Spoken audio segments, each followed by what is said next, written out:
Sahih Al-Bukhari 3386, narrated Abu Hurairah radiyallahu ta'ala anhu.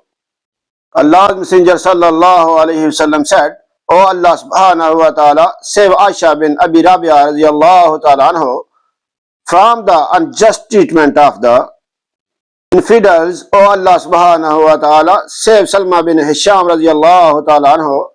O Allah subhanahu wa ta'ala, send your punishment on the tribe of Mudar. Allah subhanahu wa ta'ala, let them suffer from years of doubt similar to that inflicted during the lifetime of Yusuf. Sahih Al-Bukhari 3387, narrated Abu Hurairah radiyallahu ta'ala anhu.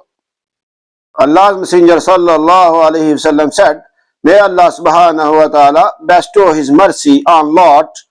He wanted to have a powerful support. If I were to stay in prison for a period equal to the stay of Yusuf alaihi salam prison, and then the offer of freedom came to me, then I would have accepted it. See hadith number 591, Sahih Al-Bukhari 3388, narrated Masruq radiyallahu ta'ala anhu. I asked Ruman radiyallahu ta'ala anha, Aisha's mother, about the accusation forged against Aisha radiyallahu ta'ala anha. She said, while I was sitting with Aisha radiyallahu ta'ala anha, an Ansari woman came to us and said, let Allah subhanahu wa ta'ala condemn such and such person.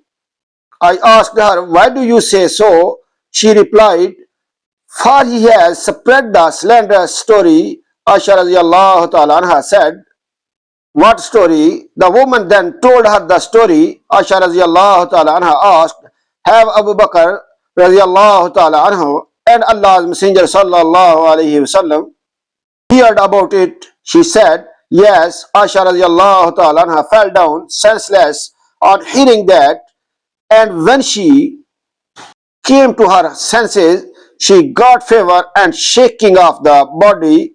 The Prophet sallallahu alaihi wasallam came and asked, what is wrong with her? I said, she has got fever because of a story which has been rumored. Aisha radiyallahu ta'ala anha got up and said, by Allah subhanahu wa ta'ala, even if I took an oath, you would not believe me, and if I put forward an excuse, you would not excuse me. My example and your example is just like that example of Jacob and his sons. Against that which you assert, it is Allah subhanahu wa ta'ala alone whose help can be sought. 12.18, the Prophet sallallahu alaihi wasallam left, and then Allah revealed the verses concerning the matter, and on that Aisha radiyallahu ta'ala anha said, thanks to Allah only and not to anybody else. Like and subscribe my channel for more hadith videos. Allah bless you. Allah Hafiz.